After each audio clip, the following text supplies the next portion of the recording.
If you've been into guns for a little while like me, you've bought and you've sold, and you've probably bought more than you've sold, and over time you end up with a gun collection. And then you realize that you have guns that you haven't really shot, and it could have been years, or maybe there's even guns. I have a couple of guns in my collection I've never actually shot. So I was going through my safe the other day and I came across some handguns that I realized I hadn't shot in years. And as I looked at them more, I realized how much I loved each one of these guns for different reasons, but just they weren't really important to me anymore for whatever reason. So I'm gonna go through each of these guns, shoot them a little bit, and maybe even tell you a little bit of the story of each one. I'm gonna keep this brief, but so I'm gonna go through kind of oldest to newest. So right here, I've got a FNS-9 Long Slide. Now, I bought this gun back when I really started getting into USPSA. There's a long slide on this, so you have the long sight radius, and I thought, man, if I could just get a longer sight radius on my competition gun, I'll be able to shoot better and better. So, bought this FNS-9 Long Slide, and I shot it a couple times in competition. And that is a perfect example of why I stopped shooting this gun in competition.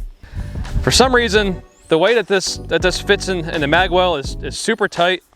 And the other thing is the safety release on this, I constantly would drop. Let's go ahead and shoot it here and see what I still think of this gun.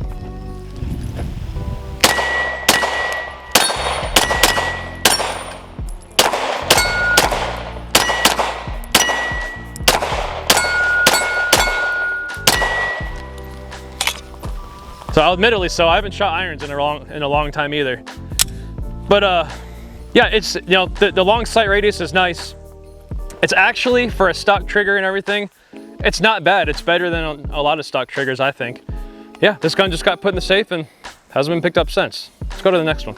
Some of you guys are gonna look at this gun and immediately have some memories, because maybe some of you guys had this gun and you sold it and you wish you didn't. Or maybe there's even some of you that have this gun and wish you had sold it.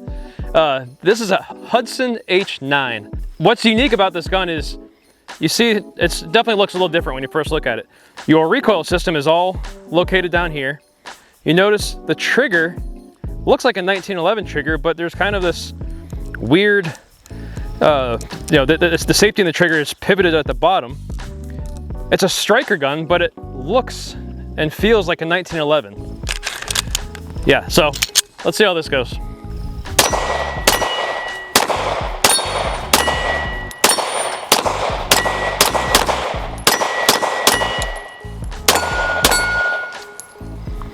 So some of the weird things about this trigger, and again, it's actually, I'm gonna show you guys the trigger pull on this.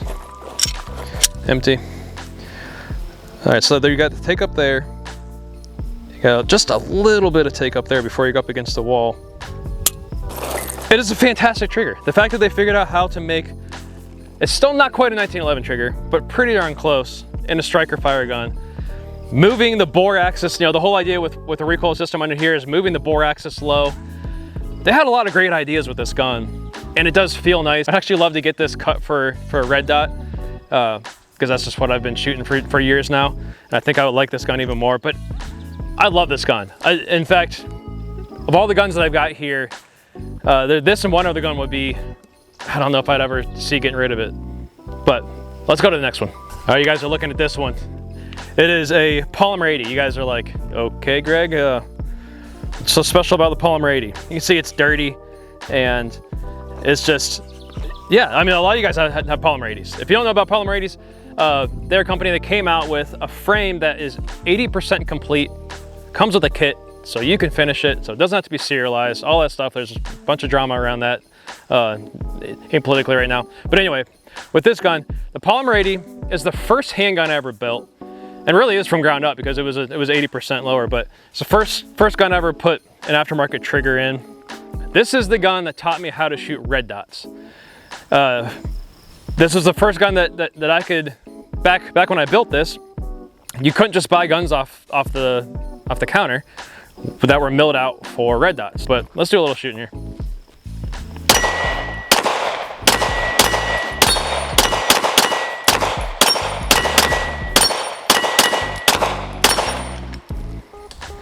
I'm getting better at shooting I'm getting better at shooting iron sights here.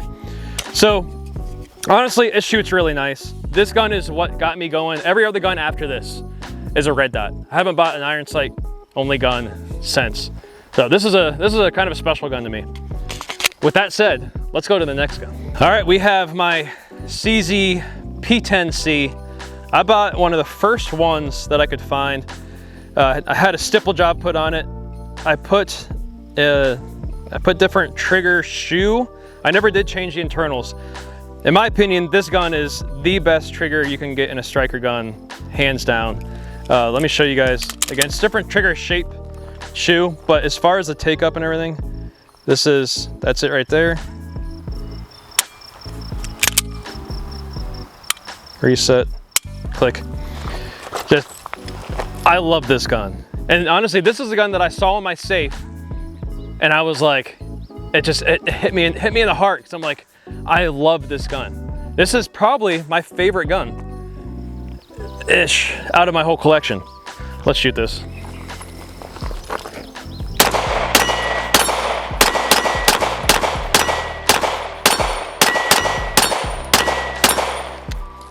I think my red dot's off a little bit, but this is the gun that makes me sad when I see it in my safe. I get so sad when I see this in there because I love this gun. It fits my hand so good.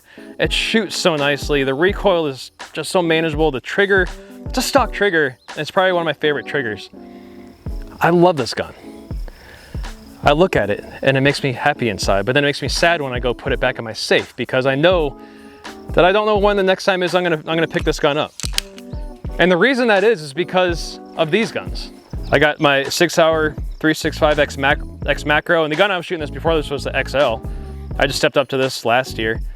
And then my Staccato C2. And I love these guns a lot. In fact, these are the ones that I shoot all the time. I don't come out to the range and bring a bunch of guns, and I just don't have time to come out and just set up a bunch of guns and just plink all day. When I come out to the range, it's usually for work. I'm out here filming stuff for Neomag, and if I'm not doing that, I'm training for carrier competition. When I'm at the range, I'm very specific about what I'm coming out to the range to do. So I'm either shooting my carry gun, because by carry, I put my life in the hands of this gun, or I'm shooting my C2, which I also carry sometimes, but truly is kind of what is my favorite gun for carrying between carry and competition. This gun can do it all.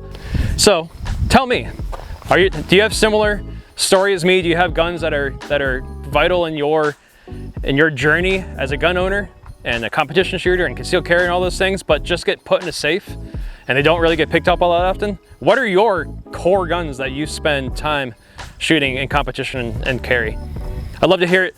Go hit the comments below. Let me know what you think of these guns. Maybe let me know if you've shot any of these guns, or if you still own these, and what you think of these guns too. I would love to hear from you guys. Thank you so much for watching. We'll see you next time.